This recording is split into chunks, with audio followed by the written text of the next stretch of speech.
የኢራን ጦርነት በአጭር ጊዜ ውስጥ እንደሚጠናቀቅ የአሜሪካው ፕሬዝዳንት ዶናልድ ትራምፕ ገለጹ።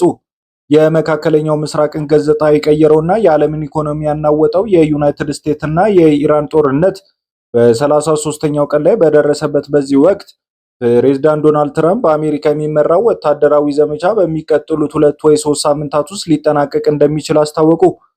ፕሬዝዳንቱ ከዋይት ሀውስ በሰጡት መግለጫ አሜሪካ የኢራንን ሰማይ ሙሉ በሙሉ ተቆጣጥራለች ያሉ ሲሆን ምንም እንኳን እስካሁን ይፋዊ የተኩስ አቁም ስምምነት ባይደረስም አሜሪካ ሰራዊቷን የምታስወጣበት ስትራቴጂ ቀድሞ መዘጋጀቱን ጠቁመዋል። ፕሬዝዳንቱ ከቴህራን ጋር ስምምነት ተፈረመም አልተፈረመም አሜሪካ በአጭር ጊዜ ውስጥ አካባቢውን እንደምትለቅ አረጋግጧል። የትራምፕ አስተዳደር የኢራን የኒውክሌር አቅም ደብዛው ጠፍቷል የሚል እምነት ስላለው ረጅም ጊዜ የሚፈጅ ወታደራዊ ቆይታ አስፈላጊ አይደለም ብሏል። ፕሬዝዳንቱ ለኢራን መሪዎች በሰጡት ጠንከር ያለ ማስጠንቀቂያ ሰራዊቱ በሚወጣበት ወቅት ማንኛውም አይነት ጥቃት ካጋጠመ የሀገሪቱን የኤነርጂ መሰረተ ልማት እናወድመዋለን ሲሉ ዝተዋል። አሜሪካ ጦርነቱን በተወሰኑ ቀናት አቆመዋለሁ ብትልም ኢትዮጵያን ጨምሮ በተለያዩ ሀገራት ከፍተኛ የሆነ የነዳጅ እጥረት መከሰቱን ተከትሎ የኑሮ ውድነቱ እየተባባሰ ነው ተብሏል። ይህ የነዳጅ ቀውስ ኢራን በሆርሙዝ ወሽመጥ ላይ ካደረገችው የእንቅስቃሴ እገዳ ጋር የተያያዘ ሲሆን ቴህራን አዲሱን የኢራን ሕግ የማያከብር ማንኛውም መርከብ በወሽመጡ ማለፍ አይችልም በማለቷ የነዳጅ አቅርቦቱ ተስተጓጉሏል ተብሏል። ትራምፕ ለዚህ ችግር በሰጡት ምላሽ እንደ ፈረንሳይና ብሪታንያ ያሉ አጋሮቻቸውን ሳይቀር ወቅሰዋል። የራሳችሁን ነዳጅ ራሳችሁ ፈልጉ ያሉት ትራምፕ የአውሮፓና የእስያ ሀገራት የነዳጅ መስመሩን ደህንነት ለማስጠበቅ ራሳቸውን መቻል አለባቸው ብለዋል። ይህ በእንዲህ እንዳለ የኢራን ምላሽ አሁንም አንሸነፍም የሚል እንደሆነ ቀጥሏል። ፕሬዝዳንት መሱድ ፔዘሽኪያን ጦርነቱን ለማቆም ፍላጎት ቢኖራቸውም ይህ ሊሆን የሚችለው ግን አሜሪካ እስካሁን ውድቅ ያደረገቻቸውን ቅድመ ሁኔታዎች ሲሟሉ ብቻ እንደሆነ ገልጿል። በሌላ በኩል ጦርነቱ ወደ ዲጂታል ጥቃት ተሸጋግሯል።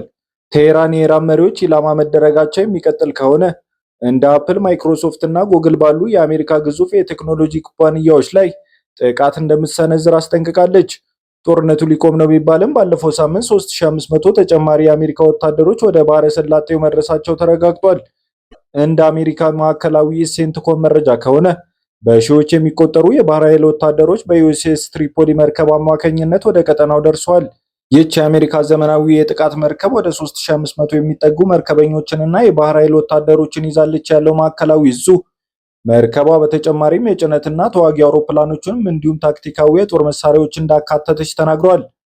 ጦርነቱ የካቲት 28 ቀን 2026 ከጀመረ ወዲህ ኢራን ከ40 በላይ የሆኑ ከፍተኛ መሪዎቿን ስትጣጣ 15 የሚሆኑ የአሜሪካ ወታደሮች መገደላቸውን ፔንታጎን አረጋግጧል። በዋሽንግተን ፀሐይ ስትጠልቅ መላው ዓለም የትራምፕን የምሽት ንግግር በጉጉት የሚጠብቅ ሲሆን ይህ የ2 ሳምንት ቀጠሮ እውነትም ጦርነቱን የሚበቃበት ወይስ ኢራንን ለከፋ እጅ መስጠት ለማዘጋጀት የታለመ ስትራቴጂ የሚለውን በቀጣይ የምናየው ይሆናል።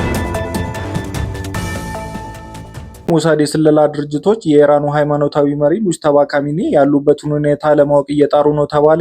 የተገደሉት የአያቶላ አሊ ኻሜኒ ልጅ አባታቸውን ለመተካት ከተመረጡ 2 ሳምንታት በኋላ የስለላ ድርጅቶች የጤና ሁኔታቸውንና በእርግጥም ስልጣን ላይ ስለመሆናቸው ለማረጋገጥ እየሞከሩ መሆኑ ተዘግቧል። ሙጅተባ ካሚኒ አባታቸውን የኢራን የበላይ መሪነት ቦታ ለመተካት ከተመረጡ 2 ሳምንታት ቢቆጠሩም የአሜሪካና የእስራኤል የስለላ ድርጅቶች አሁንም የእሳቸውን ምልክት ለማግኘት እየፈለጉ መሆኑ ተሰምቷል።